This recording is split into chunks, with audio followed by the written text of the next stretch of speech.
जय गुरुदेव। तो दोस्तों मैं बता दूं कि ये जो जगह ओसीवरा आनंद नगर शिफ्टिंग का जो एरिया है, जो मंदिर का निर्माण किया गया है, यहाँ इस मंदिर के निर्माण कार्य में सबसे बड़ा जो योगदान बोलेंगे तो हमारे ये शिवबरन शर्मा जी हैं और यहाँ के हमारे गुरुदेव ब्रह्म दुबे जी हैं। तो इन सभी का जो मैं सबसे पहले दिखाने का मेरा मकसद ये है कि इनको मैं धन्यवाद, तहे दिल से धन्यवाद कहना चाहता हूँ और आप लोगों को दिखाना चाहता हूँ कि जो इतना शुभ कार्य है और जो मानव हित में है, समाज हित में है, वो इन्होंने किया है। तो आइए जानते हैं इनसे कुछ। शर्मा जी, दो शब्दों में बताइए कि हमारे जो मंदिर का निर्माण हुआ है और हमारे जो हिंदू सनातनी उनके लिए क्या है उपदेश आपकी तरफ से। जो मंदिर का निर्माण हुआ है तो हमारा तो ऐसा मानना है और मैं वही करता भी हूँ कि मंदिर पे दीन दुखियों की सेवा हो। उस उद्देश्य से ये इस मंदिर का निर्माण हुआ। यहाँ से संस्कार शाला है, बच्चों की पढ़ाई है, बच्चों का ट्यूशन है। जो आज देखते हैं कि 10 बाई 10 का रूम है और माँ बाजी छोक रही तो बच्चा पढ़ेगा कैसे। ऐसे बच्चों के लिए, गरीब बच्चों के लिए ये मंदिर है और यहाँ पे बच्चों का ट्यूशन क्लास चलता है और ये सारा कुछ जो होता है वो गुरुदेव के आशीर्वाद से होता है। आशा दीदी, ब्रह्मदेव दुबे जी के आशीर्वाद से ये सब संपन्न होता है। ये हमारा सेवा कार्य है। तो धन्यवाद। दुबे जी कुछ बताइए। केंद्र है मंदिर। कुल मिला के शर्मा जी बहुत बढ़िया काम कर रहे हैं यहाँ पे। जनहित के बड़े बड़े काम चुपचाप करते हैं बिना प्रचार के। यहाँ जो क्षेत्र के गरीब लोग हैं उनके लिए काम करते हैं।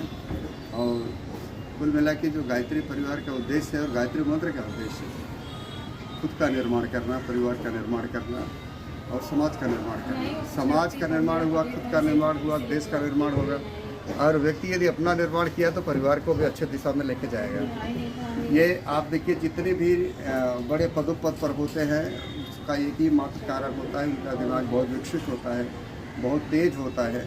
और गायत्री मंत्र में कुल मिला के भगवान से न धन मांगा गया है, न दौलत मांगा गया है, न बेटा मांगा गया है, न बेटी, कार बंगला, कुछ नहीं, सिर्फ ज्ञान मांगा गया है।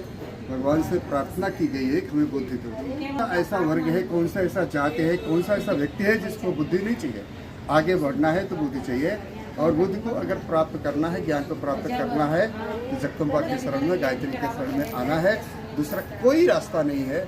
यदि आप अपने खुद का निर्माण कर लिए, मैं आपको दावे के साथ कहता हूँ कि 10 साल के बाद ये समाज गायत्री परिवार की लड़की को अपना बहू बनाने के लिए कंपटीशन पे उतरेगा।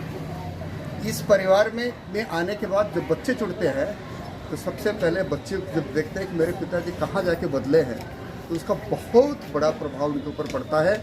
और ये बच्चे आज समाज में सबसे बड़ा विडम्बना हो गया है कि बच्चे कंट्रोल के बाहर हैं। किसी के भी बच्चे, यहाँ जितने सारे लोग हैं, ये तो उनके बच्चे 20 साल की उम्र के हो गए हैं तो बहुत बड़ी समस्या है। पहले लड़के जवान होते थे तो माँ बाप को एक गर्व होता था कि मेरा सहारा बनेगा। आज बच्चे जवान हो रहे हैं तो माँ बाप को डर लग रहा है, मालूम है किस रास्ते पर ले जाके हमारी इज्जत की धज्जियाँ उड़ा दें। तो ये गायत्री परिवार और गायत्री मिशन, गायत्री मंत्र, इन तीनों का एक उद्देश्य है कि आप अपना नव निर्माण करें। जो बुराइयाँ हैं उनसे दूर हो जाए, अच्छाइयों को अपने अंदर लाएं, अपने परिवार के अंदर लाएं। हमको देख करके परिवार सीखे, परिवार को देख करके समाज सीखे, समाज से राष्ट्र बने। ये बहुत बड़ा उद्देश्य गुरुदेव ने हमारे गायत्री परिवार के कंधों पर रखा है और सने सने हम उसी तरफ से जा रहे हैं।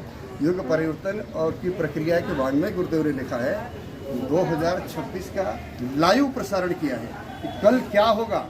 आज जो विडम्बना चल रही है ना, यूं योगी और मोदी यूं नहीं आए हैं, गुरुदेव के चुने हुए देवदूत हैं और ऐसे कई दूत अभी पर्दे के पीछे हैं जिनको सामने आना है और आएंगे। नव निर्माण जरूर होगा, ये उद्देश्य गुरुदेव का पूरा होगा। इसमें हम लोग थोड़ी भूमिका निभा सके तो अपना सौभाग्य है, अपनी किस्मत का हम गौरव करते हैं, कुछ अपनी योगदान दे सकें। मैं बहुत बहुत धन्यवाद देना चाहता हूँ गुरुदेव जी को, जिन्होंने इतनी अच्छी बातें बताई है। और उसके साथ में ये जो मेरे शिवबरन भैया हैं, वाकई में लोग काम बाद में करते हैं और तारीफ पहले करते हैं अपने कामों की, लेकिन ये ऐसे शख्स हैं जो काम पहले करते हैं और फिर बताते हैं लोगों को बाद में। और कभी कभी बोलते ही नहीं, कभी तो बताते ही नहीं है। दूसरे लोग बोलते हैं ये काम हुआ है।